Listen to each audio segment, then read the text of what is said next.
Hello everyone, this is gonna be a community lap analysis for Rab, one of our channel members. This is Ferrari fixed at Monza, the option with no chicane.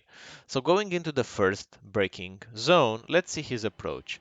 He's braking very hard, picking 100. Then we have some corrections under throttle here, and then we have the exit. So what's happening here and how Rob can improve even more is by avoiding these 100% peaks in brakes, like right now. The braking point is a bit forward, so you can brake just a slightly bit earlier, but avoid braking like that with 100% because you will just overheat the tires, and while you might still gain a bit of an advantage down the straight line braking initially because you're braking straight, so on entry, you will probably lose that in the mid corner or the exit just because the tires will give you less performance during the corner. But there's another thing going on here. The dropping of the brakes is very, very quickly. This is happening like this, so dropping a bit too much initially on the straight. So because this car is not an open wheeler and you don't lose braking performance while you are slowing down the car, you can get away with holding the brakes for longer. So with GT3s, you would try to draw more like these shapes. Let me show you. So instead of drawing more like triangle shapes, like going to 100 and then holding it a bit and then dropping it, let's say something like this, you will want instead to do this. Braking maybe a bit earlier, just a bit earlier, but hold the threshold a bit longer, like that. So you will hold this threshold just a bit more.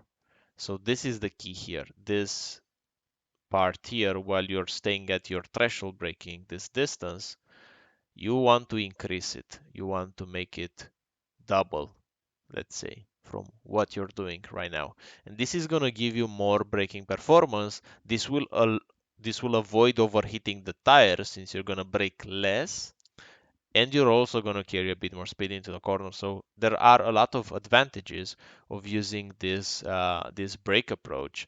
This is going to be really a change in your brake that it's going to allow you to carry more speed overall. Now on the exit, whenever you're approaching the exit, we need to cut this curb, so this was good, but the problem is that you have to do these corrections under throttle here. Like this drop from 100 to 0 is too much. You want to aim in this part of the track to drop the throttle but not to 0, to drop it like to 20%, 15%, but not to do a 0% throttle drop here. The reason why you do it though is because you slow the car down a bit too much in this part. So in this part the car is a bit too slow, and you compensate that by going earlier on throttle. Like here, you give it a very big blimp under throttle. You go almost 85. And because you're going earlier on throttle, this pushes you a bit offline. And now you have to adjust your throttle here. And this is the corner that matters, this one right here. So instead of trying to gain a bit mid chicane, let's say, in this part, by giving it this blimp, avoid giving this blimp by carrying more speed into the corner by braking less. So because you braked a bit too much initially, your speed was a bit off here. And this consequence right now will make a chain reaction because right now you have to do something with the car and you go on throttle. That is a bit too much, and then you go offline. And now whenever you try to take this one, you have to do a 0% drop and even a small brake, which is definitely not ideal. This is a good correction that you did, but definitely not ideal. You can gain like 3/10 in this corner alone, at least, just by keeping the minimum speed up. Just by keeping the minimum speed up because the car was very, very slow on the exit. Now going into the next corner, let's see your approach for this one. Trailing and then going back on power. This wasn't bad. This wasn't bad. It's just that the timing is a bit off. So your trail braking is very good going into this corner, like right here. But the initial pressure is again a bit too much. And this messes up your timing a bit because the car again right now is slow, slow, slow. It rotates and you see you reach the inside. Like right now you're stuck on the inside. You will bounce off the apex if you go earlier on throttle. So you have to wait a bit more. So the moment that you put the power down is definitely close to the ideal one. But because the car was very close to the apex right here, you have to delay it even more and you come in from a shallow angle, you see. And then you put the power down from this shallower angle and it pushes you a bit too much. So you're traveling a longer distance than needed. You still have to use all the track, but you don't want to understeer on the exit like you're doing right now. You just want to cut it a bit more sharper and still use all the track, but the line to be just a slightly bit different. So what I would suggest to fix this will fix your timing to brake less here. Again, you're braking too much, you're picking 85 and then quickly dropping. Instead of doing these spiky brakes, just brake, just remove your threshold by like 20%. And this will make a big, big difference into this corner and into the timing of this corner.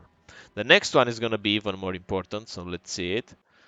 Braking at the 50, that's good. Braking pressure is quite good.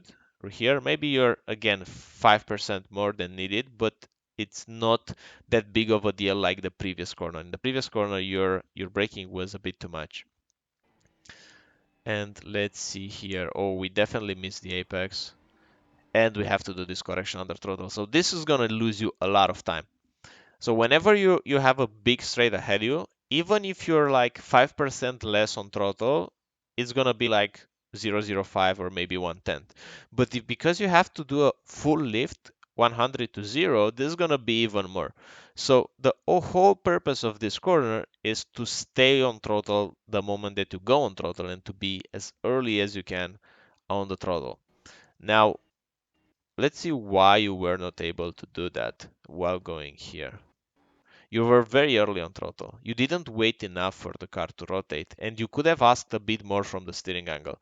You want to have your line, you want to go with the car like that, to cut this curb like that. You really want to touch it around here. If you're not going to touch it on that part, then it's going to be very, very difficult to rotate the car. And you will do it by, first of all, keep the brakes on. The moment that you're going to drop the brakes is going to be the moment that you start understeering. So right now, when you put the power down this early from this angle, the car will understeer on the exit. And you see that on the exit, you ask for more steering angle. And that's an important thing. You want to ask this rotation early at the apex, not after the apex, because afterwards it's going to be too late. You will just grab speed. So if you're going to increase the steering angle like that, to give it that blimp of steering angle, do it at the apex, not do it afterwards. So what you have to focus here is to steer a bit more and stay a bit more on the brakes. You need like 5 degrees more on the steering angle and like 1/10 more to stay on the brake, and the car will rotate. And then you won't be needed to do this correction, which lost you a lot of time on this straight. So keep it in mind. And now let's see the next chicane.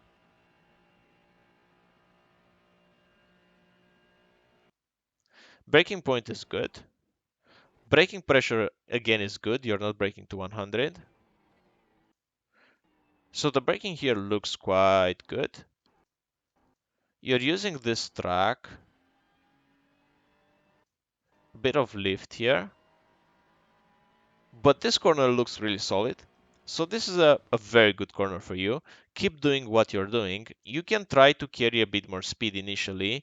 That's how you can improve it even more. So at this part here under braking, the braking doesn't look bad, but what you can try is to brake like 5% less, carry a bit more speed, and here to apex maybe just a bit later. So instead of getting this beginning of the first curb, get the end of the second curb. So getting almost here. So cut it from a more bigger angle, like right that, cutting it a bit more like this, going in. So turning it a bit later, but still trailing and using the steering wheel like you're doing here. That's gonna be the idea. So everything was fine here otherwise. And going into the last corner, let's see your approach. So maximizing the entry, this is very good. This is spot on. You're braking a bit too early though here. You can brake around here initially. That's gonna be possible with the car. And definitely we're taking an early apex and we scrub a bit of speed. So what you want to do instead, because I think the reason was the early braking because of that, because you braked a bit too early and then you turned too early as well. Change your reference so that you will brake more closely to this end of the green, like right here, to apply the initial pressure, and then keep the same timing that you have for turn in. So naturally you will turn in a bit later, and with a later apex you will carry more speed into the corner, and also you won't drift away that much initially. You still want to drift away to the white line, but you have to drift away later, if that makes sense. Because look here, for example, we see the track like that. So which line is going to be quicker? If you're here and you're drifting like this, or you're drifting like this. The second one, this one right here, is gonna be better because you're gonna travel along a shorter distance. But in short, that's the analysis for your lap. You can improve a lot more. Your lap is solid, but you still can improve a lot more, and it's gonna be quite easy to do it. I hope this was helpful, and I'll see you on the next one. Bye bye.